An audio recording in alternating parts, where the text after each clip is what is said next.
This is like the third video on my channel dedicated solely to 7 Deadly Sins fan art, so please bear with me because this probably isn't the end of that. But for today's video, I just wanted to do some digital art because I want to make more stickers and stuff for my Redbubble account. And like initially when I started my Redbubble, I was like, oh, I'm gonna abide by the rules and only do original work and not like copyrighted characters, but I'm a rebel, and so is like everyone else who posts artwork on Redbubble, so yeah. So for this piece, I've mentioned before when it comes to digital art, I'm not super comfortable with it, like, at all. So instead of actually sketching in a program, which I use Paint Tool Sci, I actually just tend to trace over something I did traditionally in my sketchbook, which works very well for me, because, like, I'm not super comfortable drawing digitally to begin with, and then it comes to, like, the idea of, like, oh, whatever I draw digitally won't turn out that great, so I kind of set myself up for failure with that mindset, which I would like to say I'm trying to break, but I'm enabling myself to just continue feeling that way. So as it turns out, I don't really like sketch digitally. I try every now and then and it just doesn't feel right. It doesn't turn out right, which is part of the reason I want to get myself an iPad Pro so I can like digitally do it, but it feels more traditional, because I have a tablet and everything, but I also don't really like sitting at my desk. I've mentioned before that I do like 90% of my art on my bed, like a little monster, which is a bad idea, mind you. I would not recommend that because it's a mess, and then my bed gets cluttered and I feel very claustrophobic on my bed, which is like where I spend most of my time. But anyway, on to the artwork.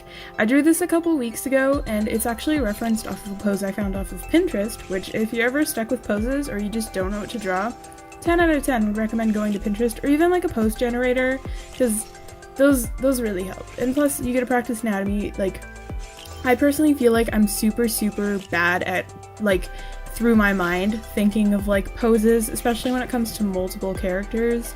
So pose generators and like Pinterest just save me as a whole, because I feel like I'm very lacking in that, and I need to work on that. I know I need to work on that, but I've tried a little bit, but I should work on that more. But this is a pose referenced from Pinterest. I think it was actually supposed to be like a wedding thing. It wasn't like a people pose. It wasn't a people pose.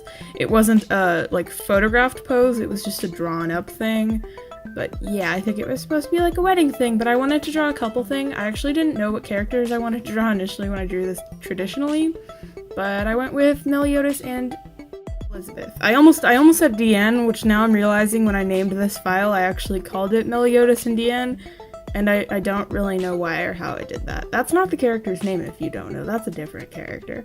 But anyway, I'm actually pretty happy with how this turned out. Like I said, I'm not super familiar with digital art, so actually in the process of doing this, I was referencing my last piece of digital art that I posted to this channel, which was a little fruits basket piece, because like I didn't really remember how I did that, and I really liked how that one turned out in terms of like coloring and shading and stuff, because first and foremost, I'm really bad at shading pieces. I'm not good at like thinking of a definite light source and sticking with it. I just kind of slap shadows on everything, which is a very poor decision to make. I would not recommend that. But as a whole, I still am really happy with how this turned out, and I will post it on my Redbubble if you're interested. I don't really have that much on there. Not to like plug it, I don't really care. I think Redbubble is cool and convenient because all I have to do is post art. I don't actually have to make any products, and if people want to, they can buy it. So like, by all means, if you want to buy like a sticker or something, go for it, and like send me a picture of wherever you put it, because I think it's really cool that people like have my art at that point. But like, feel no obligation to do so because it's not that big of a deal. But also, we are coming close to the end of this video, so I'm actually gonna bail out of the voiceover here, but thank you guys for watching, and I will see you in the next one.